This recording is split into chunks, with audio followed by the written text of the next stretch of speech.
Grails. Do Grails still exist? When I think of a Grail, I think of something mythical. I think of something that is unattainable unless you really, really work at it. Now, and there's a difference between Grail and desire. There's a lot of records we desire to have, we would like to have in our collection. But is that a Grail? Can we find them? Yeah, Discogs really changed things. eBay has changed things. It used to be, if a Grail, you just couldn't find it. It wasn't anywhere. I can go onto eBay or onto Discogs and I can find it. Does that still make it a Grail? It might, but when I think of Grail, I think about the hunt. I think about going from store to store. Maybe years you're spent searching the racks and you can't find it. And then suddenly there it is. Or maybe some on Discogs. And there was one I just shown on Sunday. It was Lazy Smoke, I believe was the name of the group. An original cost $2,350. There's none for sale. That could be a Grail if that's what you want. Butcher cover from the Beatles. For maybe a loud Beatles collector, that is a Grail.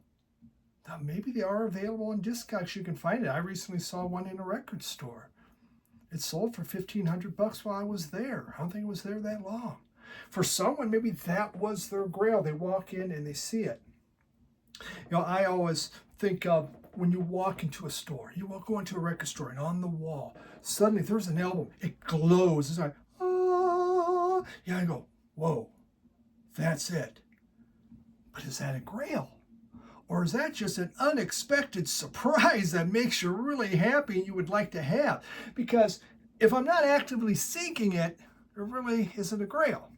Now, and the reason I bring this up is I myself use the word Grail. This is a Grail. But is it? Is it really? I don't know. There's certain people, I know Dylan, Noble Records. He has some very unattainable records. Those are probably Grail.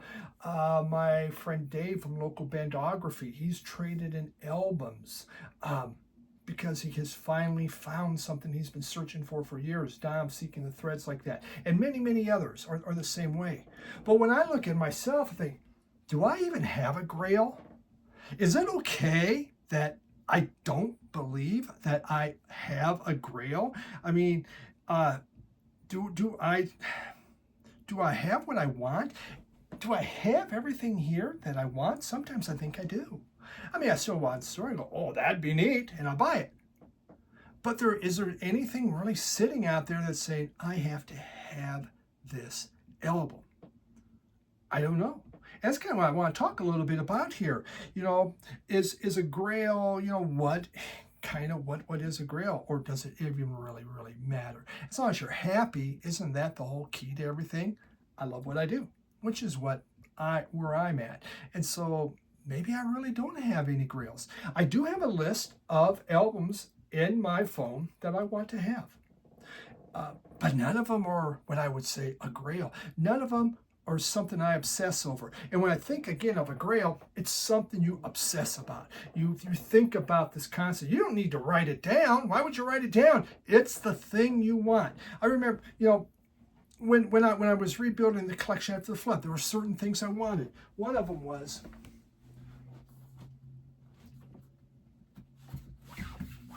I show this for Mike Rankin. Mike Rankin, his channel is called Ben Rankin, but his real name's Mike, because I like to show this in front of him.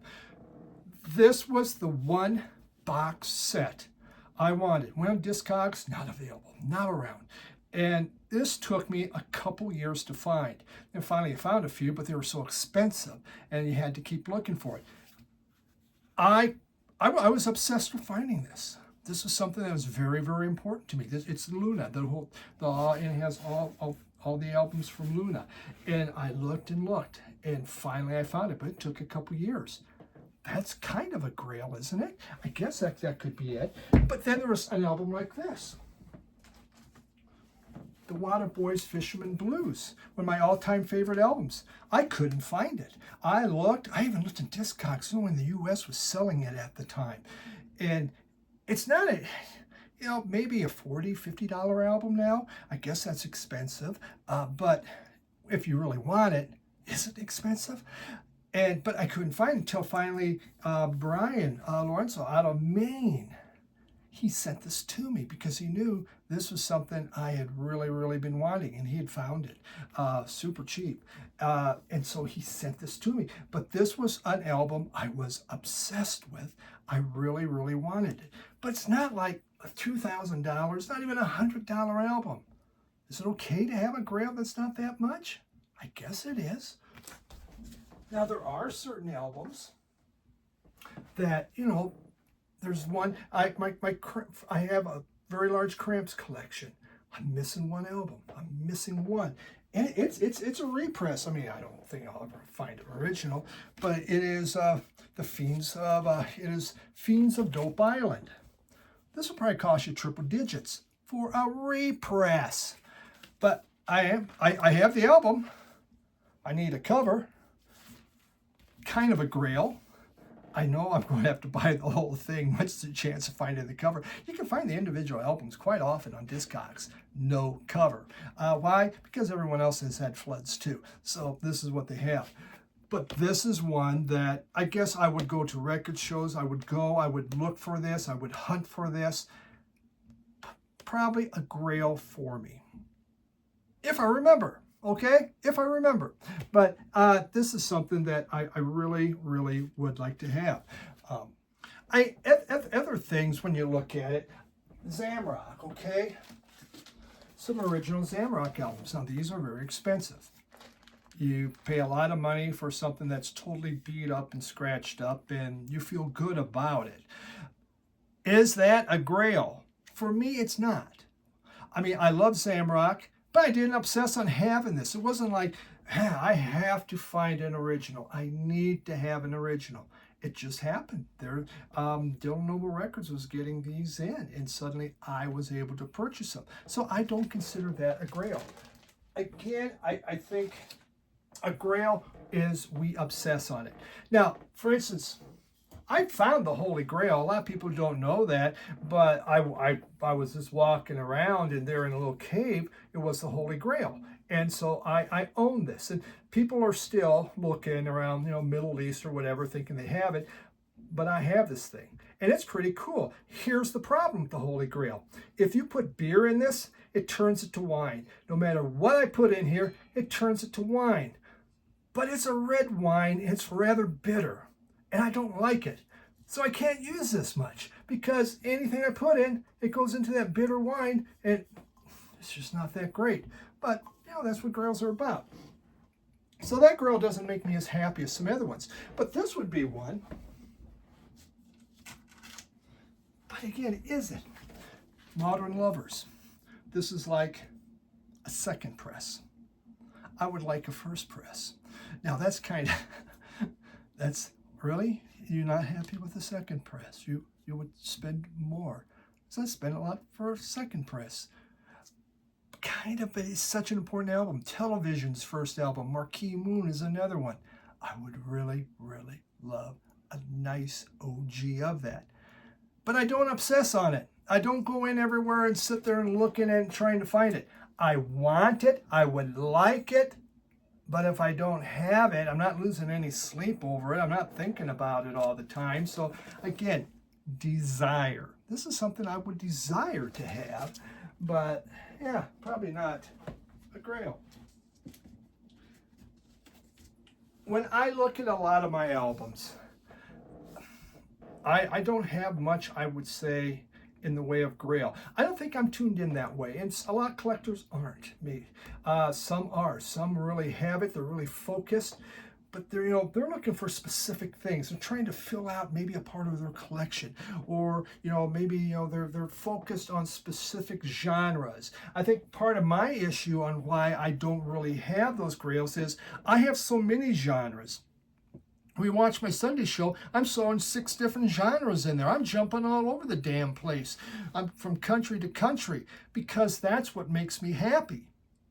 It's not about, okay, here's my genre. I'm garage rock. I want 60s garage rock, and there's certain ones I want, and I need to have. I think that's where Grails can really come in. But when you're scattered like me, when it's just like a shotgun out there and just scatters things everywhere, I think it's harder to have a Grail.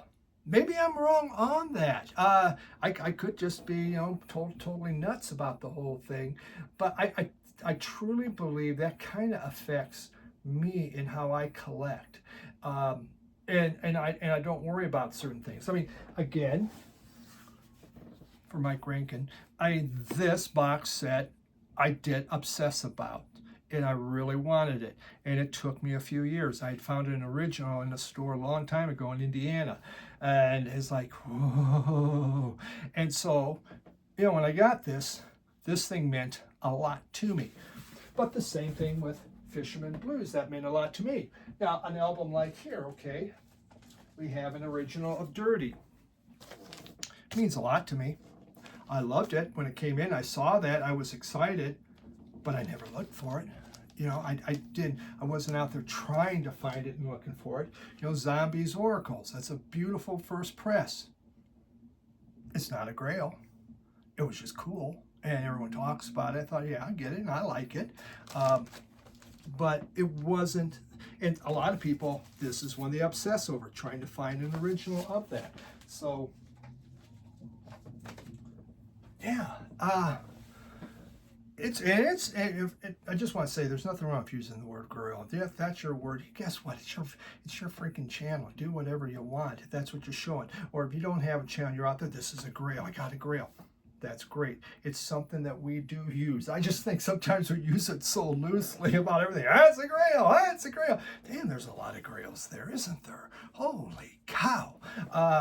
And maybe they all are truly a Grail. But I think we all have desire, and we all have a lot of albums we desire and we want to have. And oftentimes that comes into an original press, or maybe a special repress, maybe a special colored variant that's really hard to find. We desire to have that, not necessarily a Grail, but we're willing to pay money to get that. Disintegration. Now, it's just one of those willing to pay money to get this. MacArthur 2, an extremely rare album. Not a Grail. But I saw it and I desired to have this and wanted it. But again, I never dream about these. I don't obsess about it. Maybe I'm just not an obsessive personality. That might be my whole problem. I just... whatever, I didn't get it. Okay. I'll move on with life. To be obsessed, you gotta be focused. You gotta be really, really focused. That's probably my problem. What the hell? I'm not focused enough. Which is why I have a scattershot approach to record collecting. Ooh, I want this. Ooh, I want that. Go out with me record collecting. I'm all over the damn place. You never know. So, yeah. Just blabbing about kind of Grails. I was thinking about that the other day. I was talking to Jim from Radio Wasteland. And I think we even did a segment on our podcast, two guys talking about records on Grails. And the question comes, do you have a Grail? And I'm just thinking, I go, I don't think I do. I don't think I have anything that I have to have this. I'm going to search the ends of the earth till I find this. I will find this. I don't care. If Revelations comes in, damn it, I'm finding that album. I don't think I have anything that I'm that obsessed about. I have what I have. I go into a record store. I see new things. I go, I really would like to have this. This would be fun to have. I'm willing to pay up for it. I didn't come looking for it. But there it was, and you buy it. Shoot, I remember I found this original. This is my second original of the damn thing. From fourth. I walked in the record store. There it was. The Remains. Walk into a record store. There it was. Wasn't looking for it. There it is. And I thought, oh, screw it. I'll just plop down a whole bunch of money and buy those. That's a whole different problem, right? So, there we have it. That is an extremely rambling video, but what do you expect from me? But yeah, think about it. When you're thinking about Grails, do you really have Grails? I know some do, but a lot of us, do we have them? Or is it just something we really, really desire? Because I think there really is a difference. A Grail we're obsessed about. It's mythical. It's almost unattainable. A desire is something we can find. I can go into Discogs. I can go into eBay. I choose not to. I'll look for it in the wild. To me, that's the difference. Thanks for listening to this, and I appreciate it. And I think I got another record store tour coming up on Thursday. Have a great rest of your week.